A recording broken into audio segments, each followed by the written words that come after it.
मैं दस रहा ਸੀ आपके मम्मा पापा ਨੂੰ कि उन्होंने जिंदगी इस जिंदगी ਦੇ ਵਿੱਚ ਉਹਨੂੰ ਉਸ ਸਮੇਂ ਇੱਕ ਰੋਟੀ ਦਾ ਨਵਾਲਾ ਵੀ ਉਹਨੂੰ ਨਸੀਬ ਨਹੀਂ ਹੋਇਆ ਸੀ, ਇੱਕ ਬੁਰਕੀ ਵੀ ਉਹਦੇ ਅੰਦਰ ਨਹੀਂ ਗਈ ਸੀ ਰੋਟੀ ਦੀ। ਜਦੋਂ ਰੱਬ ਦਾ ਹੁਕਮ ਹੋ ਜਾਏ ਤਾਂ ਜ਼ਿੰਦਗੀ ਦੀ ਲਾਈਨ खत्म हो जाती है। और ਇੱਥੇ भी जक्कई का बदलना अवश्य था और जक्कई के जीवन में क्या थी, एक आशा थी। और वचन में हम आगे चलेंगे और वचन में लिखा है, जब यीशु उस जगह पहुंचा तो ऊपर दृष्टि करके उससे कहा, हे जक्कई जट उतरा, क्योंकि आज मुझे तेरे घर में रहना अवश्य है। यीशु ने यहाँ पर सीधे वचन में बता दिया कि आज मैंने तुम्हारे हृदय में रहना अवश्य है, क्योंकि जक्कई ने क्या कर दिया था, यीशु का वेलकम अपने दिल से कर देता। जैसे कि पास्टर जी बता रहे थे कि जो हमारे घर में मेहमान आता है हम उसका क्या करते हैं भाई, स्वागत करते हैं, उसका वेलकम करते हैं, ताकि हमारी घनिष्ठ मित्रता उसके साथ बनी रहे। जैसे कहते हैं ना, यदि थोड़ी सी कमी हो जाए खातरदारी में तो हम कहते हैं रिश्ते निभाने वाला बंदा है। अब सोचिए परमेश्वर आपके घर में आ जाए तो आपको अपनी हद की गहराई से उसका स्वागत करने की आवश्यकता है। और वचन में आगे लिखा, इसके साथ वचन में, मुझे तेरे घर में रहना अवश्य है। वह तुरंत उतर कर आनंद से उसे अपने घर ले गया। और सात वचन, यह देखकर सब लोग कुड़कुड़ाकर कहने लगे, वह तो एक पापी मनुष्य के यहाँ जा उतरा है। मेरा एक दोस्त था, वो बंदगी में आता था, मैं अक्सर उसके साथ बातें करता था। मुझसे कहता था, जिंदगी में तुमसे जितना भी बड़ा गुनाह हो जाए, लेकिन परिवर्तन जो हो जब तुम करो तो ऐसा हो कि पुठियां सारियां हरकतां पहला नहीं सुधर। तो वचन में लिखा है, वह तुरंत उतरकर आनंद से उसे अपने घर ले गया। यह देखकर सब लोग कुड़कुड़ाकर कहने लगे, वह तो एक पापी व्यक्ति के घर में उतर आया है। लोग देखते रहेंगे आपके पहले वाले जीवन को, लेकिन ये नहीं देखेंगे कि बंदे का जीवन होना हो। आज हमने उसी नए जीवन को प्राप्त करना है, जिस आनंद को जक्कई ने अपने जीवन में फील किया, उसी आनंद को आज हमने भी अपने जीवन में फील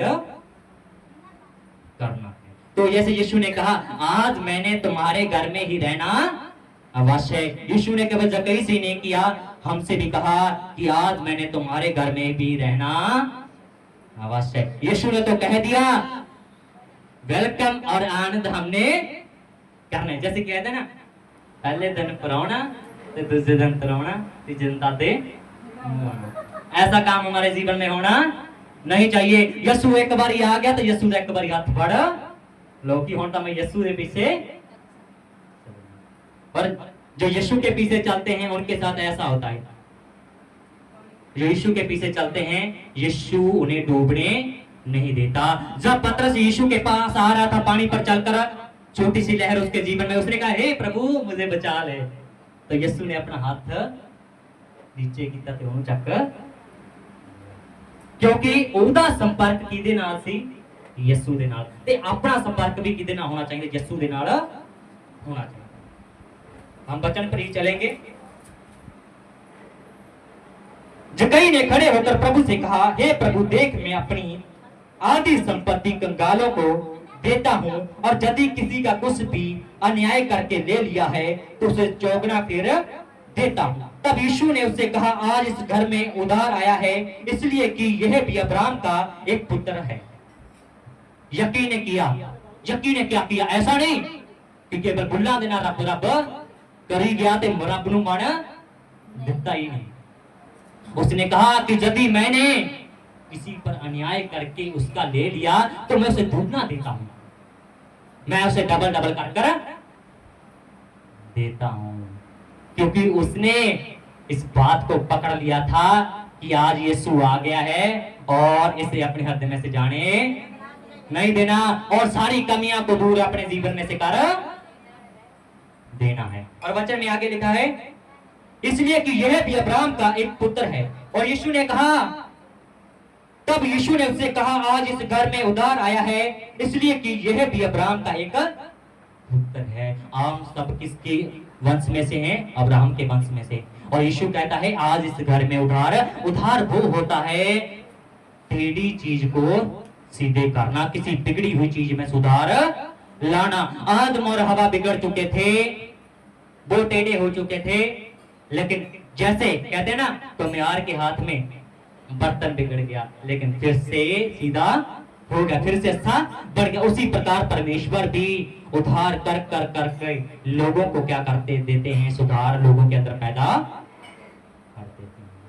जैसे जक्कई ने वचन को पकड़ा उसी प्रकार हमने भी वचन को पकड़ना है। और वचन में आगे लिखा है क्योंकि मनुष्य का पुत्र खोए हुओं को ढूंढने और उनका उद्धार करने आया है। जब आदम और हवा ने पाप किया तो सब मनुष्य को गए थे। परमेश्वर आपसे बहुत प्रेम करता है लेकिन पाप की ऐसी दीवार है जो आपका परमेश्वर के साथ संपर्क नहीं होनी थी। परमेश्वर की आंखें, वचन कहता है परमेश्वर की आंखें इतनी शुद्ध हैं, वो शुद्ध काम को देख नहीं सकता। परमेश्वर का हृदय आपके लिए रोता है लेकिन वो चाहकर भी आपको बचा नहीं सकता। जितने समय तक आप उसके दिए गए नाम यीशु नाम जिसका अर्थ है उद्धार करता उसको ग्रहण नहीं करते, उसका नाम नहीं लेते, उतने समय तक आपकी जिंदगी में उद्धार नहीं आएगा। जैसे जक्कई ने अपने जीवन में उस समय को अमोल समझा वैसे ही हमने भी समय को अमोल समझा है। मेरे बाबूजी मैंने गल कहते होंगे कहते जिंदगी में